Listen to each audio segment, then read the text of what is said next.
Hello, friends. Thanks for tuning in. Really good to have you here listening today. I appreciate all the great feedback on the past shows that we've had. It's been a wonderful experience to be able to share with you, let's say, information from, leaders in the world, thought leaders in the world of medicine and rehabilitation to bring you education to help you live a better quality of life.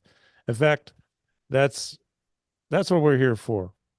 So that's why we're here with another episode of Your Health Matters right here on News Radio 570 WSYR, also on 106.9 FM.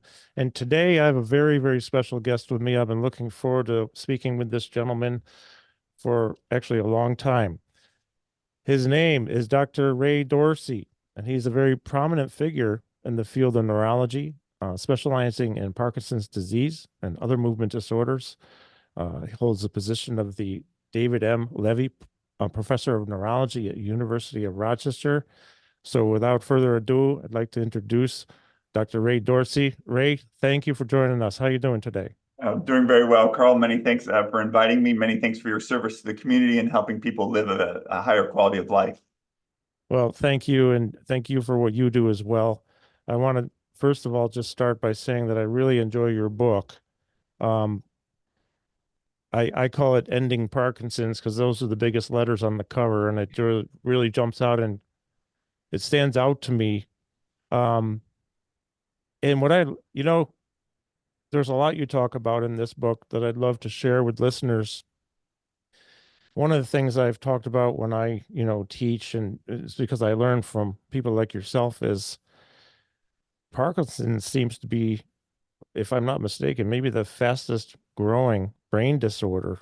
And we're looking at cases doubling in the last 25 years. And the projection on this doesn't look too good if we don't do something about it. And what can you share with us about this?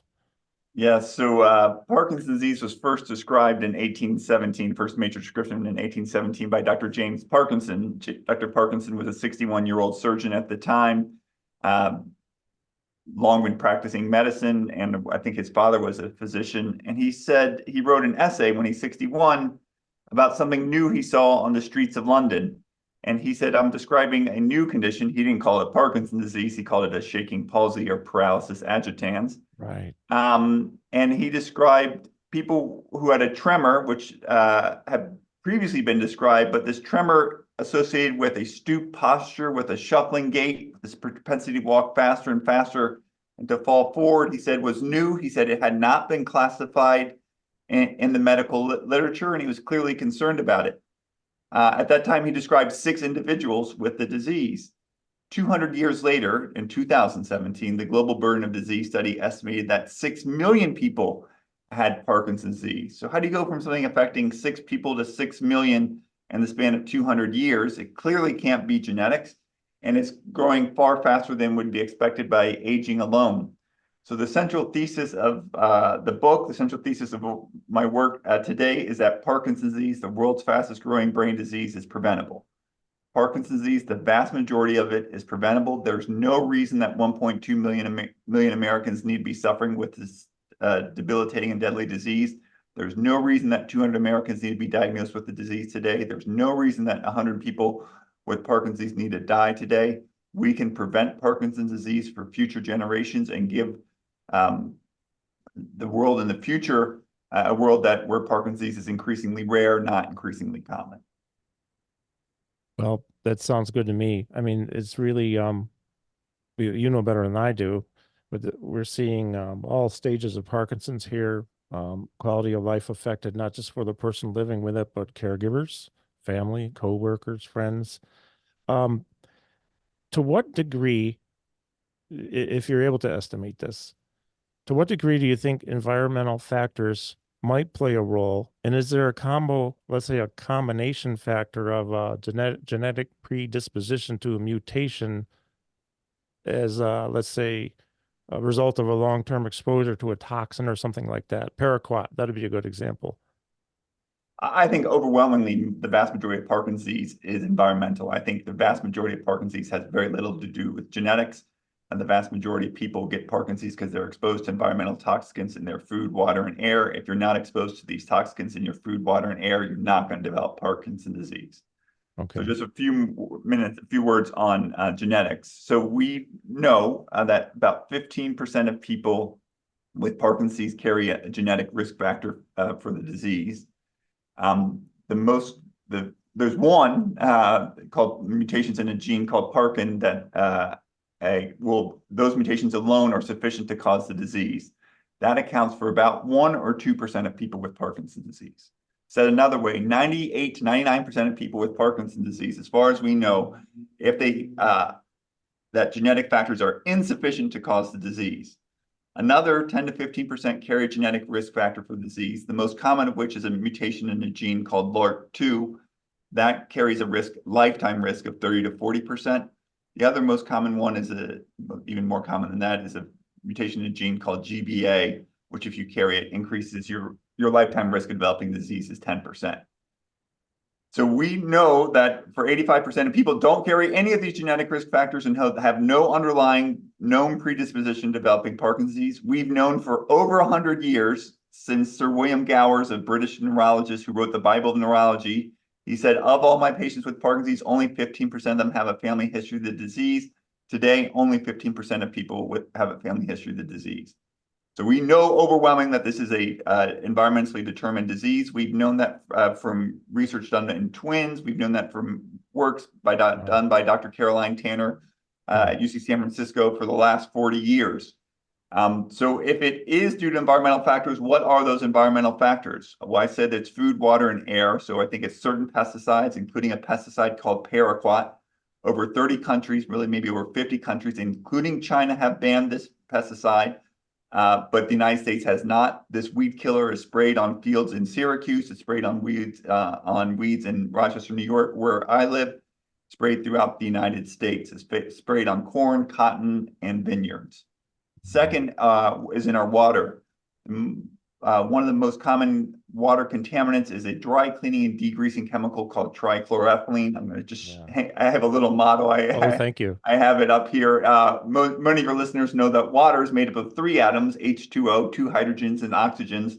Trichloroethylene is made up of 6 atoms, 2 carbon atoms in black, 1 hydrogen atom in white, and 3 chlorine atoms in green, hence its name trichloroethylene. This is contaminated thousands of sites throughout the United States. Many of your listeners have seen ads for Camp Lejeune because Camp Lejeune was contaminated with this chemical between 1953 and 1987, exposing 1 million Marines, their family members, and civilians to this cancer-causing chemical, which is associated with a 500% increased risk of developing Parkinson's disease. And then the final thing is our air, and increasing research links air pollution, little tiny pieces of dirt and soot in the air, to Parkinson's disease, and even more concerning and stronger link to Alzheimer's disease. So I just got to comment real quick. My son did his MD and PhD at Hershey Penn State, and during his PhD, he was studying degenerative brain disorders. His mentor, Dr. Shumei Wong, a neurologist, I don't know if you know her or not, but because there are a lot of neurologists, but she ran 3 studies I was a part of. One of them was a paraquat study. It's very interesting because the people working as pesticide applicators, well, they have a higher percentage of Parkinson's, as well as the welders. The manganese sulfate, I believe, might have been the main ingredient there, the spin-off from welding.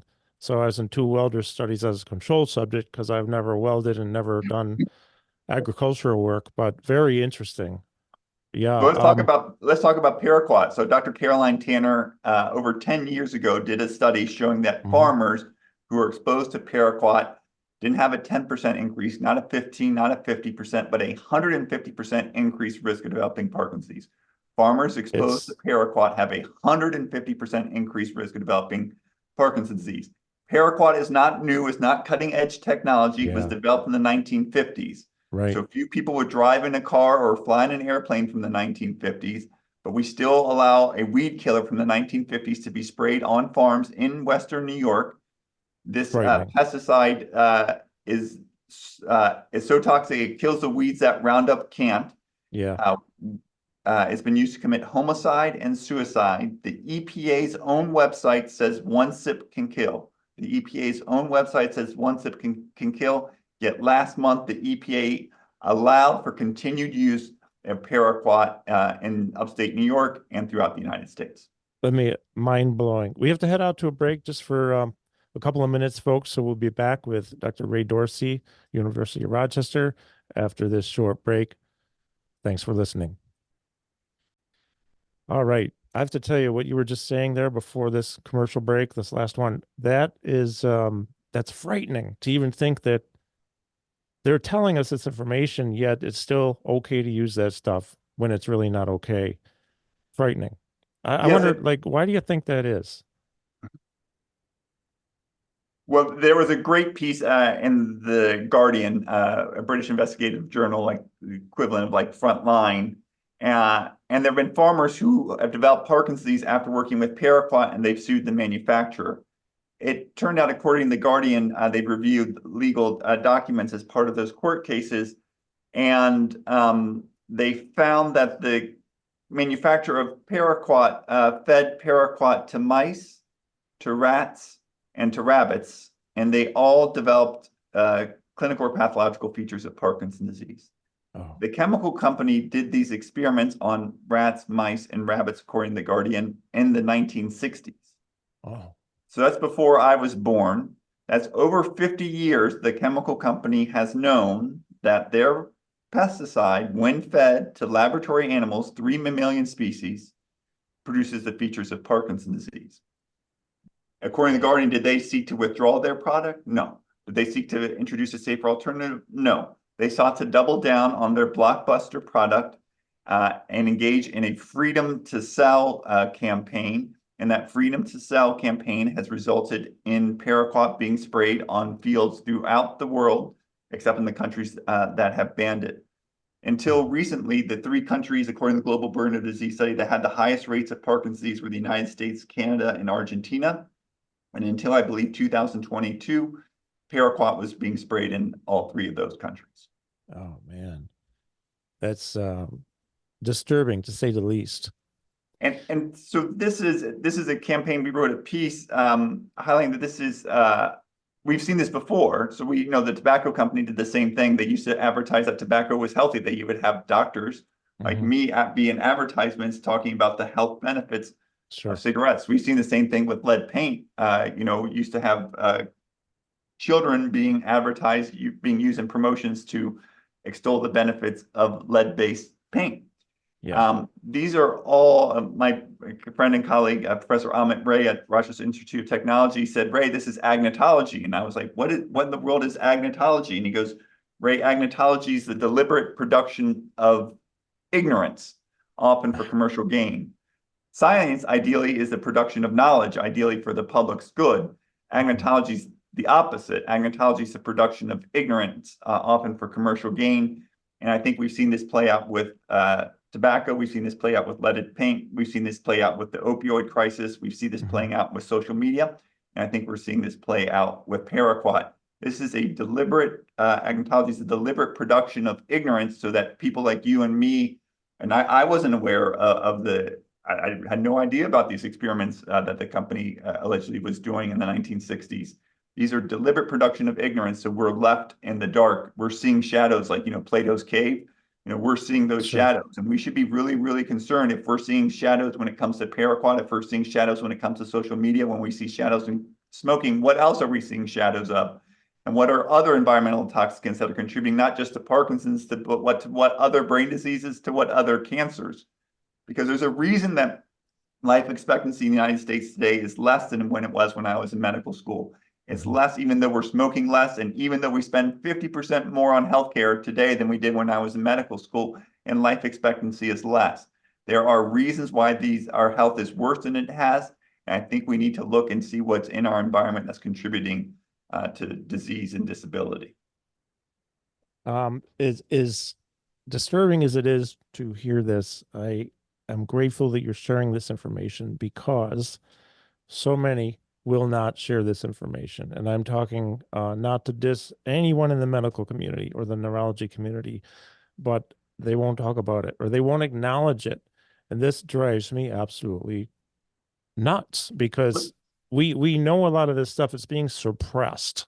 I'm not a conspiracy theorist kind of guy, but this is not a conspiracy. This is an actual thing that's happening that's being Well, squashed down. listen, I don't think you need to be polite to physicians and researchers. I mean, who's accountable for the rise in Parkinson's disease? If we have a rise in disease, isn't it incumbent on people like me to figure out why it is? Isn't that Absolutely. I why, mean, we're called doctors? yeah, yeah. Isn't this why we give credence and respect to physicians and scientists? Because they're supposed to dedicate their time and energies and efforts to not only caring for people with the disease, but finding why these diseases increase in their prevalence. We saw in the span in response to the recent COVID-19 pandemic, there were great scientists who did great things to come up with a vaccine that have prevented millions of people from developing COVID and allowed us to resume a life where we can interact with one another in Mhm. person. I don't take pride in the fact that it's on my watch that the number of people with Parkinson's disease has doubled, right? That means that my colleagues and I are failing in some way, that the status quo is not working. We need to come up with new ways to address Parkinson's disease, new ways to address Yeah, yeah. Alzheimer's disease, new ways to address ALS, because there are reasons why people get these diseases. Maybe it's genetic in some cases, but likely in only a small minority. But there are environmental factors in our food, water, and air that are driving the rise of Parkinson's disease, likely driving the rise of Alzheimer's disease, driving ALS, intellectual disabilities, autism, brain cancer. And we need to figure out what those are and protect the public from those harmful effects. Well, with that said, we just need more doctors like you, doctor, because you're one of the ones who's taking those initiatives forward. You're putting out the information. You wrote the book. It's a beautiful book. By the way, listeners, it's called actually I don't have the full title with me. Ending It's Parkinson's. If thank you. Ending Parkinson's disease, a prescription for action, ending Parkinson's disease. And I've read it more than once. I have the printed version, the audio version, because I learn better on audio. And then if I really like something, I buy the printed. So a lot of highlights in my printed version. Um, we, in fact, we're going to talk about this when we come back from a break. I have a little more talking to do here for a second before we go to break. Funding and policies. I want to hit that when we come back from a short break. And the pact of the prevent, advocate, care, and treat. Before we go out to a break, we got about 1 minute left. Can you, um, would you be willing to share your opinion on exercise? And for example, we know it's good for us. Is it something that people with Parkinson's should be doing? I mean, I know the answer, but I want our listeners to know what you think about this because I think it's so relevant and important and then not emphasized enough.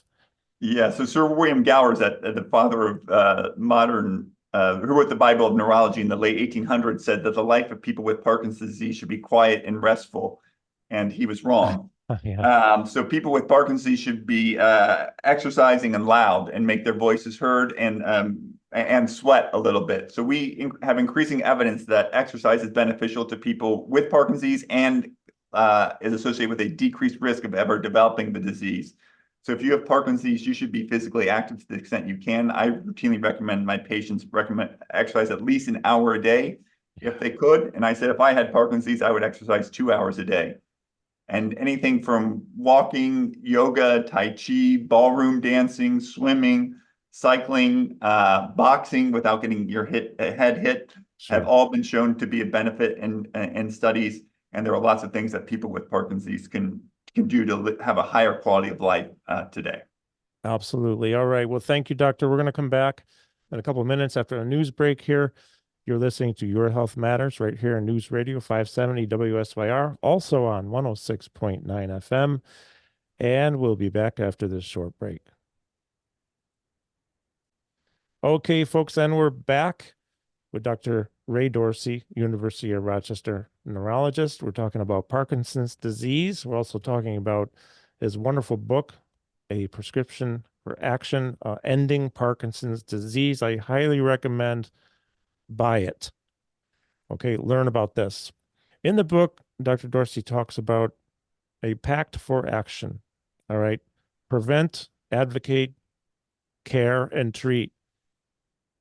Please, doctor, let's talk about this. Sure. So just a quick thing on buying the book. If you can afford the book, buy it. Fantastic. All the authors are donating all of our proceeds to prevent and end Parkinson's disease. If you can't afford a copy of the book, you can just email us info@endingpd.org, info@endingpd.org with your name and address, and we'll send you a copy for free. Oh, wow. That I got to jump in. I don't know anyone who does that other than you. Thank you for those. There are a lot of people out there. This might be too much, but it's not anymore. Send that email, folks. All right, Uh, let's talk about PACT. info@endingpd.org. My shout out to my outstanding assistant, Rini Marcel, who mails out all the books. And she is So amazing, by the way. She helped us put this together. Thank you, Rini. Thank you. So the PACT is PACT is what can we do to prevent, advocate, care, and treat people with treat Parkinson's disease. So the first step to any pandemic, to any crisis, whether it's a fire or a disease, is to contain it and to prevent people who are unaffected from ever developing the disease. And we failed to do that. We have failed to prevent Parkinson's disease. Paraquat, as we indicated, is still permitted in the United States, even though China has banned it. Not only is it sprayed on farms in Western New York, it's sprayed in increasing amounts. According to the U.S. Geological Survey, the data for the most current data they have, the amount of paraquat sprayed in the United States has doubled in the last 5 years. Oh, so man. England's banned it, but they export it to Brazil, Mexico, and the United States, and we spray it on our farms in Western New York, and I think along with it, the seeds of future cases of Parkinson's disease. So we need to prevent the disease. Are these First like and planes, foremost. what do they call those? The crop dusters? Yeah, so lots of your listeners grew up on farms in Western New York and in the area, and those crop dusters are spraying nerve toxins. Many of these pesticides are nerve toxins. That's how they work. And people who inhale certain of these pesticides, not all pesticides are linked to Parkinson's, but certain ones like paraquat are likely exposing themselves to an increased risk of Parkinson's disease. Second thing is advocacy. People need to make their voices heard. The only way diseases change their course is when people who are most directly affected by the disease make their voices heard. Many of your older listeners will remember the March of Dimes began in 1938 when Franklin Delano Roosevelt, who had polio, was in office, and polio in the 30s and 40s crippled a nation. It closed community centers, closed houses of worship, closed swimming pools because people were afraid of the paralysis that would result. And in 1938, people started mailing in dimes to the White House. They mailed in so many dimes that one, the White House no longer lets you mail in dimes. Two, they nearly shut down the mailroom for the White House. And today, the dime, if you look at a dime, it has a picture of Franklin Delano Roosevelt on it. Right. That raised millions of dollars. And 17 years after the March of Dimes began, Jonas Salk announced a vaccine in Pittsburgh that has led to the near disappearance of polio. Right. We have no cures for polio. We have no highly effective treatments for polio. We just live in a world that's largely free of polio because ordinary Americans mailed in dimes to the White House, raised money to develop a vaccine to prevent people from ever developing the disease. In the 1980s, we were confronted with a virus that was unknown and that was uniformly and rapidly fatal. We had no strong federal response. In the absence of that, the late Larry Kramer and his colleagues in New York City and colleagues in New York and San Francisco formed an organization called ACT UP. And ACT UP had a motto of silence equals death. Because for people who were affected with HIV, silence did equal death. Yeah. And they made their voices heard. They made us, quite frankly, uncomfortable. There were doctors and hospitals who refused to care for people with HIV. People with this unknown disease were blamed for developing the disease themselves, even though it was completely unknown. They changed the course of the disease. ACT UP was formed in 1987. 8 years later, in 1995, we had protease inhibitors, which allowed people with HIV to live a near normal life expectancy. Near normal life expectancy for HIV. A simple intervention called a condom was found to be highly effective at preventing people from developing HIV. You, me, your listeners, some of us don't have HIV because of the heroism of people like Larry Kramer, who formed ACT UP. In the span of 8 years, we went from a disease that was uniformly and rapidly fatal to one that was both preventable and treatable. Yeah. Huge advances in that. And Huge. just one more example, in 1980, a 12-year-old girl was struck by a drunk driver, knocked from out of her shoes as she was walking. And 4 days later, her mother, Candace Lightner, who's still living, Candace Lightner, began lobbying legislators, and I think the governor of California, Jerry Brown, to make drinking and driving illegal. In 1980, drinking and driving was legal in some states in the United States. In 1980, drinking and driving was legal in some states in the United States. 8 years later, drinking and driving is illegal in all 50 states. The drinking age is raised from 18 to 21. The blood alcohol level is dropped to 0.08. Today, every year, 10,000 fewer people die from drinking and driving because of the work of Mothers Against Drunk Driving. 10,000, that's 10,000, we're coming up, in graduation, that's 10,000 schools that aren't torn apart, 10,000 communities that are not torn apart, 10,000 families that are not torn apart because of the heroism of people like Candace Lightner. If we prevent these things from ever happening, and she didn't say we need better emergency rooms or better trauma centers or spinal cord rehab, she just said we need to stop drinking and driving. If we address the root causes of disease, whether it's polio, whether it's HIV, or whether it's drinking and driving, we can all live longer, healthier, and safer lives. So the theme here, and I'm really appreciate you sharing this because the way you're voicing it now, it really, really stands out to me how important the advocacy is for better policies. FDR, Larry Kramer, Candace Lightner, and what has happened as a result with AIDS, polio, and then drinking and driving. Before we head out to one more break, I was maybe this is Carolyn Tanner, Dr. Tanner. I can't remember. I was at WPC World Parkinson Congress 2016, Portland, Oregon, and I was at a presentation where somebody was talking about, and I'm backpedaling a little here, back to Paraquat, but they were talking about a large scale Southern California, I believe, Paraquat study that studied a community near a big farming place where crop dusters were dusting, but the wind would generally blow in a certain way, and then the toxins would generally blow in the wind to this community, got into water and all this other stuff, breathing it, ingesting it. And if I remember correctly, and I don't know the name of the study, but this is a real problem for that community with a lot more Parkinson's than usual in any other community. And it looks like you might be familiar with that study. Yeah, I don't know, that's a bigger study, but it's not just farmers who are at risk. So just living in a rural area, especially the people who drink well water, water is not regulated by the Safe Drinking Water Act. The wells can often be shallow, can be contaminated by nearby farms. And so we know people who drink well water have a 75% increased risk of developing Parkinson's.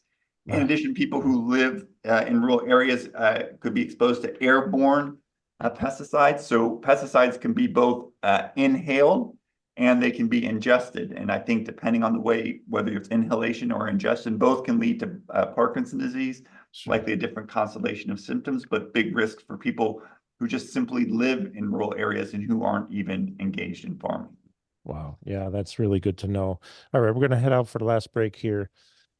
We have with us Dr. Ray Dorsey, University of Rochester. Again, I'm going to repeat, go buy the book, Ending Parkinson's Disease, Dr. Ray Dorsey. And we're going to have in the notes section here where you can email if buying the book is not possible for you for any reason. They're going to send you a copy. You're listening to Your Health Matters, News Radio 570, WSYR, also on 106.9. We'll be right back. Okay, we're back for the final quarter hour here with Dr. Ray Dorsey. We're talking about Parkinson's disease today, folks, and very, very, very relevant information here from Dr. Dorsey. We were talking about PACT. So before the break, we were talking about prevent. So PACT, right? Prevent, advocate. Doctor, let's talk about care and treat, please. Yeah, so 1.2 million Americans have Parkinson's disease, yet only 10% of them see a Parkinson's specialist. Only about 10% of people with Parkinson's disease in the United States see a Parkinson's specialist. I had no idea. Like you or a colleague. And only in 40% of people, Medicare beneficiaries with Parkinson's disease, 40% do not see a neurologist of any kind, not even just a general neurologist who cares for people with a wide range of brain diseases. 40% of that don't, and those that don't are more likely to fracture their hip, more likely to be placed in a skilled nursing facility, more likely to die. So we have people, preventable disability and preventable death likely attributed to the lack of access to care. So we need to come up with better ways to care for people with Parkinson's disease. My colleagues and Dr. Kevin Biglin and I worked on telemedicine to bring care to patients instead of patients to care. We saw how powerful telemedicine could be in the COVID-19 pandemic. For a whole generation of younger Americans, it's likely to be their preferred way of receiving care for some conditions. We need to make sure that that's increasingly available, that anyone, anywhere in the United States, or quite frankly, around the world, can receive care for Parkinson's, because Parkinson's is highly treatable. People can live, productive lives. We've seen people, Rich Clifford walked in space after he was diagnosed with Parkinson's disease. Really? Brian Oh, Grant that's likely right. played Yeah. an NBA season while he had Parkinson's disease. We've Yeah. seen senators serve in the Senate with Parkinson's disease. We've seen congressmen serve in Congress with Parkinson's disease. We've seen attorney generals serve in the cabinet with Parkinson's disease. We've seen people like Michael J. Fox write not one, not two, but 3 books and star in multiple TV shows Yes. since developing Parkinson's disease. So people with Parkinson's disease can live long and productive lives, and we need to make sure they receive adequate care to do so. In addition, those 1.2 million Americans, including many of our listeners, are looking for better treatments. And but we haven't given them any therapeutic breakthroughs this century. The most effective medication for Parkinson's disease is a medication called levodopa. It was developed in the 1960s, widely available in the US since the 70s. And then for some individuals, a highly effective treatment is deep brain stimulation. That was also developed last century. No major therapeutic breakthroughs for Parkinson's disease this century. It means to suggest the status quo is not working. We need new ways of looking at the disease, and also need to adopt a greater orientation toward prevention, because of every Parkinson's research dollar, only 2 cents goes to prevention. And of every Parkinson's research dollar, only 2 cents goes to prevention. If we don't invest in prevention, we're just going to make sure that more and more people develop Parkinson's disease in the future. More and more people are exposed to paraquat. More and more people are exposed to dry cleaning chemicals like trichloroethylene. More and more people will be exposed to air pollution. But if we invest more in prevention, if we find our voice, if we engage in activism, we can create a world where Parkinson's disease is increasingly rare, not increasingly common. Just like we live in a world free of polio, we live in a world free of typhus, of yellow fever, of many smallpox, many other diseases, that are in the history books, and we want to put Parkinson's disease in the history books instead of on the front pages of the newspapers. This is really like I have in my notes here, a call to collective action. I mean, really, collectively, we can all make a difference. If we get on that same page, make our voices heard. You're doctor. I have to tell you, I was looking forward to talking with you so much, and I'm so grateful for the time you're taking today, because I know you're really busy. But not only that, you're offering telemedicine all over the world. People don't do what you do. I just have to say, I'm really just have such great respect for your work, and that you actually care, because Listen, I'm not sure that every doctor cares. no, they do care. Listen, you don't do 10 years of training after college if you don't care. I mean, the Well, vast majority of people with that are in medicine care, but we operate in a system that has been failing. yep. We spend 1/5 of GDP. One out of every Yeah. $5 of GDP is spent on healthcare. Yet life expectancy in the United States is lower than it was when I was in medical school. Yeah. Life expectancy in the United States is 5 years lower than it is in France. Clearly, Oh, we're not doing a lot of things right. We should stop embracing the status quo. We should recognize that we need change, dramatic change in the way we deliver healthcare, and we need dramatic change in terms of addressing the root causes of diseases. These diseases like diabetes, congestive heart failure, heart disease, Parkinson's disease, Alzheimer's disease, all have huge preventable components, and many of them may be fundamentally preventable. We can live in a world without these diseases, just like we live in a world without polio, without smallpox, without typhus, without yellow fever. We can do the same thing for these brain diseases, from autism to Alzheimer's disease. yeah, I love that. So, well, we have a little time left. I'm curious to know 2 things. Number one, regarding exercise, is there any particular thing you recommend that would have the most benefits? For example, people talk about BDNF, creation by an elevated heart rate. And then the other thing is, do you have a final takeaway message before we end the show? Let's talk about exercise. Anything in particular you think is best? So it appears that exercise that makes you sweat, make sure you're talk to your physician, make sure you're in good enough shape to sweat, but Sure, hopefully you yeah. are.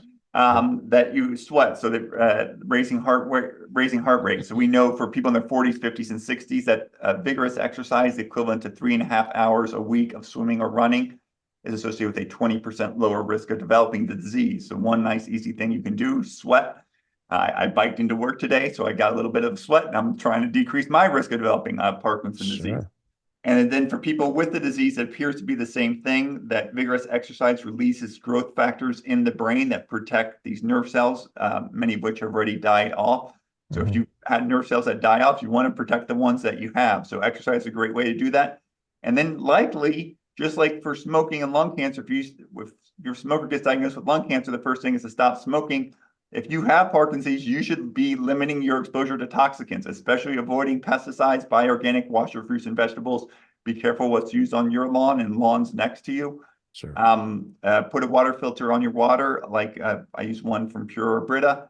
And then, if you live in an area of the country with high degrees of air pollution, an air filter could be a useful thing to decrease your exposure to toxicants in your air. Beautiful. That actually, all that sounds like a great takeaway, but do you have any other takeaways for us before we head out? Yeah, I can't think of, I'm a neurologist, right? And what's the Mhm. best thing that a physician can do? Is the best thing a physician can do is to create a world where their disease is increasingly rare. What a great thing for Jonas Salk to give us a world largely free of polio. Yeah. What a great gift that Candace Leitner has given us, where 10,000 fewer people die a year from drinking and driving, where drinking and driving is socially unacceptable. What a great gift Larry Kramer and his colleagues have given us, where rates of HIV is decreasing. HIV may disappear as a major clinical entity in our lifetime. These are gifts we've received from previous generations. You have an obligation to receive, and you have an obligation to reciprocate. And I think what we should be thinking about in our generation is creating a world where diseases like Parkinson's are increasingly rare, so that people don't have to suffer the death, disability, and disabling features of this terrible condition. Well, I appreciate that so much. Doctor, thank you so much again for your time. Really appreciate you taking this time and sharing with us. This is very enlightening for me. Your perspective on this is very enlightening for me. I learned a lot today. Thank you. Thank you. And if your listeners have questions or they have stories, I love stories. If they've worked with paraquat or other pesticides and have thoughts about its harmful effects or not harmful effects, they can just email me at info@endingpd.org, info@endingpd.org. And if they can't afford a copy of the book, just mail us your name and mailing address, and we'll send you a copy, our book, Ending Parkinson's Disease. All the authors are donating all their proceeds to efforts to prevent and end this terrible disease. That's a beautiful, beautiful thing. Well, thank you again. And I want to thank our audience for listening. We have some very large and loyal listener base for which I am truly grateful. And you're listening to Your Health Matters, News Radio 570 WSYR, also on 106.9 FM. My name is Carl Sterling. I am absolutely thrilled to be your host because every week we're talking about longevity and exploring that journey towards a longer and healthier life. Have a great week, everybody. We'll be back next week. Take care.